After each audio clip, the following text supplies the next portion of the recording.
প্রথমে অ্যাশেজ টেস্টের ছবিটা দেখা যাক। ইনকামিং বলে ব্যাট অ্যান্ড প্যাডের মাঝে ফাঁক রেখে ডিফেন্স করার চেষ্টা করে ব্যর্থ হয়েছিলেন জনি বেয়ারস্টো। পরের ছবিটা আরেকটা ম্যাচের। এখানে ইংল্যান্ডের অভিজ্ঞ এই ওপেনার একইভাবে ব্যাট আর প্যাড ফাঁকা রেখে ড্রাইভ করার চেষ্টা করেন, সফল হন, রানও পান। কিন্তু যতই তিনি নামজাদা ব্যাটার হন, এই টেকনিক যে ভুল সেটা তখন থেকেই বলে আসছিলেন অ্যানালিস্টরা।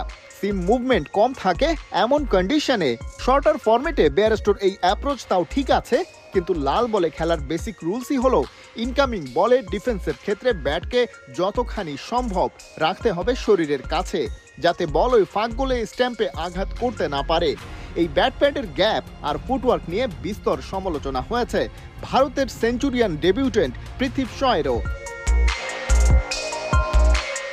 বাংলাদেশের টপ অর্ডারে বেশিরভাগ ব্যাটারেরই এই ফুটওয়ার্কের সমস্যা। ব্যাপারটা দীর্ঘদিন ধরেই চোখে পড়েছে নানা পর্যায়ের অ্যানালিস্টের।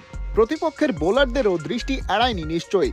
ব্যাটিং কোচরা সেটা সমাধানে উদ্যোগ নিয়েছেন কিনা তা জানা যায়নি, তবে সমাধান যে হয়নি সেটা তো খেলার ফলাফলেই বোঝা যাচ্ছে। তার চেয়ে বড় কথা, ডিপেন্ডেবল কেউ শক্ত হাতে হাল ধরে ক্রাইসিস ম্যানেজও করতে পারছেন না। প্রতি ম্যাচেই মিডল অর্ডারে কাজটা মুশফিকুর রহিমই করবেন তেমনটা তো সম্ভব নয়। অথচ পারফেক্ট ডিফেন্স গাইডলাইন ফলো করেই একা লড়ে ম্যাচ বের করে নেয়ার নজির টাইগারদের বিপক্ষে বহুবারই হয়েছে।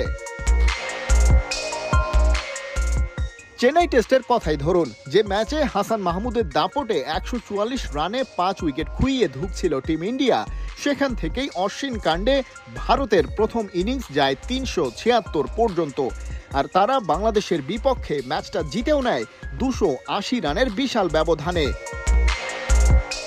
তবে টাইগারদের সাথে এমন কাণ্ড এবারই প্রথম নয়। চলতি বছরের সিলেট টেস্টের স্মৃতি এখনো তো পুরনো হয়নি। খালেদ আহমেদ আর নাহিদ রানার আগুন ঝরা বোলিং তোপে পুড়ে মাত্র 57 রানেই 5 উইকেট হারিয়ে ফেলেছিল শ্রীলঙ্কা। সেখান থেকেই সফরকারীরা করে কামব্যাক।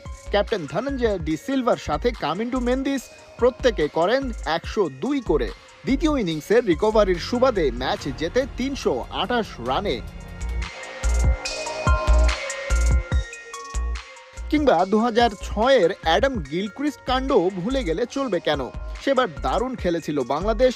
প্রথম ইনিংসে শাহরিয়ার নাফিসের 138 রানের হিস্টোরিক্যাল নকে টাইগাররা প্রথম ইনিংসে স্কোরবোর্ডে জমা করেছিল 427।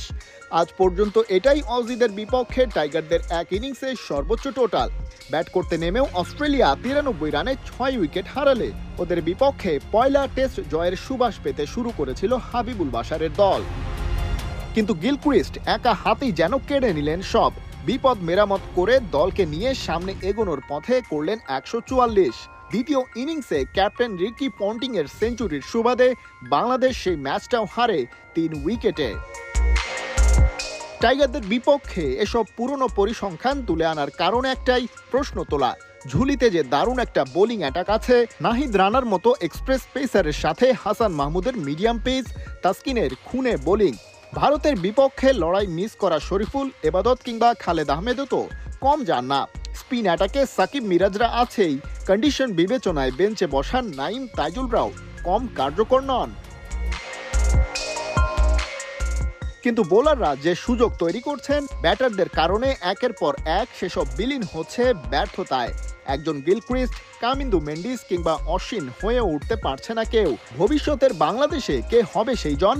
ক্যাপ্টেন শান্ত, নাকি লিটন, নাকি অন্য কেউ? মুশফিক, তামিম ইকবালদের পর ব্যাটিং অর্ডারে কার উপর রাখা যাবে সেই ভরসা?